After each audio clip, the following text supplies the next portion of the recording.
Bismillahirrahmanirrahim. Assalamualaikum warahmatullahi wabarakatuh. Innalhamdulillah wassalatu wassalamu ala Rasulillah amma ba'd. Baik, assalamualaikum warahmatullahi wabarakatuh. Khabar semua? Okey, so harap semua dah bersedialah dengan buku dan peralatan masing-masing. Hari ini kita nak sambung bab ulum syar'iyyah, fiqh Islam tahun 3. Kita nak buka tajuk, kita nak sambung tajuk yang sebelum ni yang kita dah belajar, cuma tak habis lagi lah, iaitu solat yang sempurna, muka surat 86. Okey, boleh buka muka surat 86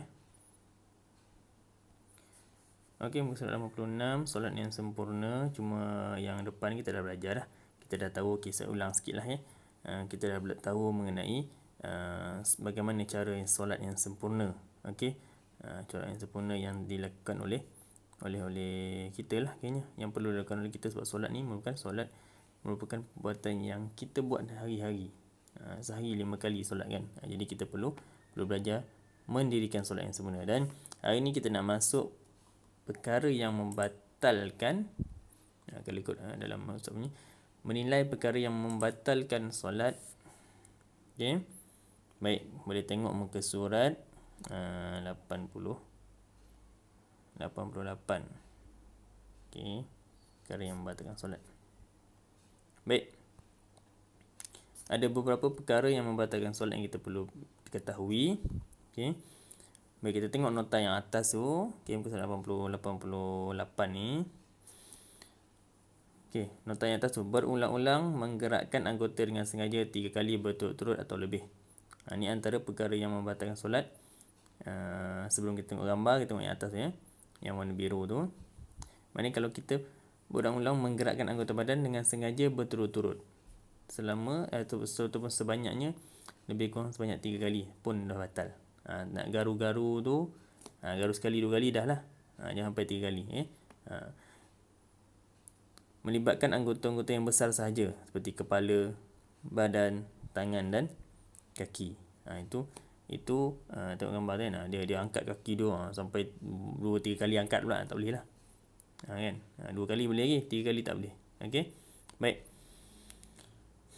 Antara perkara lain ialah yang pertama, tengok pada gambar tu, berkata-kata dengan sengaja. Tak boleh cakap dengan sengaja.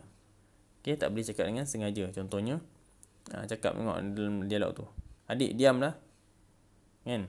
Dia suruh adik dia diam, padahal orang tu yang cakap. Orang yang cakap tu yang salah lah. Yang adik yang bising tu masalah lah, sebabnya memang batal lah solat dia kan. Sebab dia bercakap. Yang orang yang menegur tu pun batal. Yang kedua, meninggalkan rukun.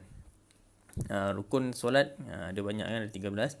Jadi salah satu contohnya dia rukuk, lepas rukuk dia terus sujud.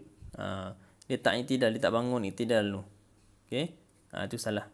Contoh rukun, so batal, solat tu batal. Jadi kena ulang balik lah. Okey,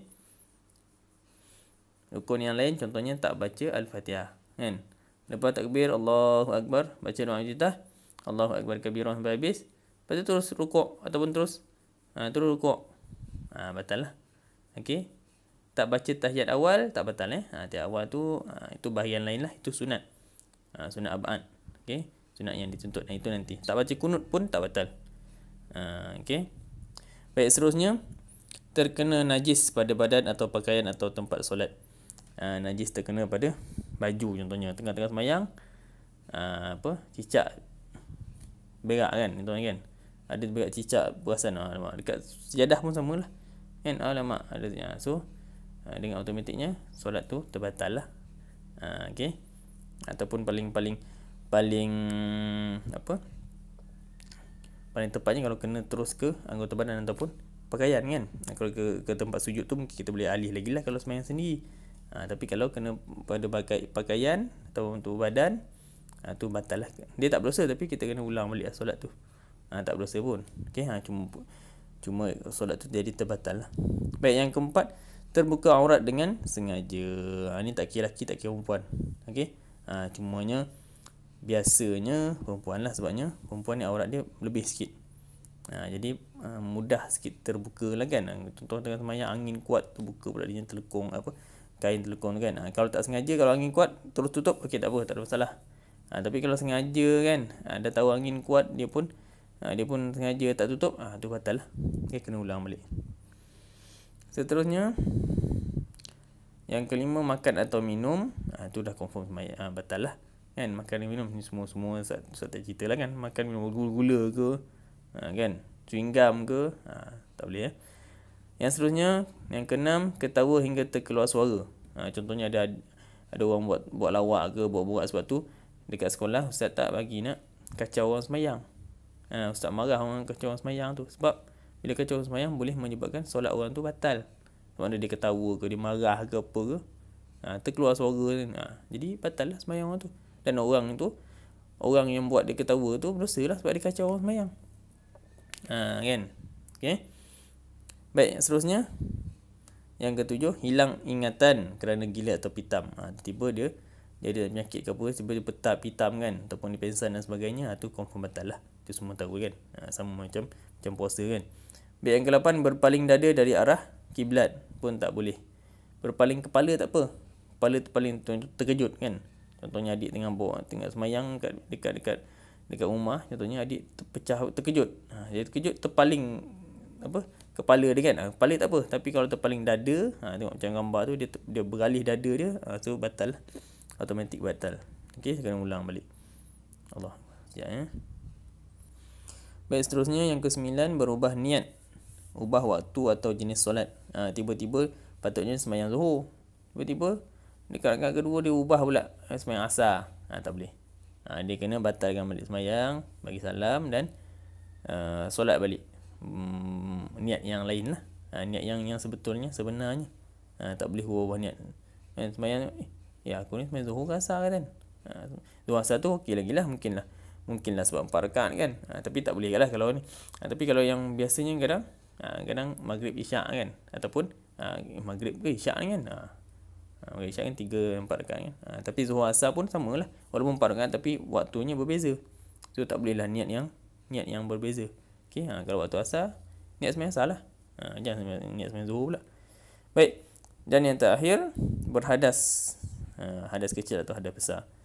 Kan? Hadas kecil ni banyak lah kan. Buang air contohnya, tontol lah kan. Buang air besar, air kecil kan. Hadas besar ni yang keluar air mani dan sebagainya lah. Kentut pun dikira hadas kecil. Kentut, sebab tu kentut batal solat dan batal wuduk. Kalau kentut jangan batal solat je, wuduk pun kena ambil balik. Ambil wuduk sembahyang balik. Okay. Baik. Untuk tu penerangan tu saya rasa lengkap. Cumanya saya nak minta kamu buat latihan. Kamu rujuk buku aktiviti. Okay, rujuk buku aktiviti. Semua ada kan, semua buat kan. Muka surat 86. Ustaz rasa kamu tak buat lagi ni. Tapi kalau dah buat, tak apalah kan. Kamu ulang ni baliklah, tengoklah balik jawapan tu betul tak betul. Okey, saya rasa kamu tak buat lagi sebab kita dah buat yang awal tu, kita dah buat saja. Okey, 86 Allah jap 86. Okey. 85 dan 86. Kalau 85 tu dah buat, tak apalah. Okey. Terus buat 86. Tapi kalau 85 tak buat lagi, so buat 85 dan buat 86. 86 ni boleh rujuk yang Ustaz cakap tadi lah. Ustaz cakap tadi kan, apa dia kata apa, pilih dan tulis perkara yang membatalkan solat. Okey. Yang pertama apa tu? Najis pada pakaian atau najis pada dinding. Tulis mana jawapan yang betul. Kalau najis pada pakaian, tulis bawah tu najis pada pakaian. Okey. Baik. Faham 85 dan 86 dulu. Dan Ustaz rasa sampai di situ saja. Apa yang baik pada Allah, apa yang buruk pada kelemahan Ustaz. Dan Ustaz sudahi dengan Assalamualaikum warahmatullahi wabarakatuh.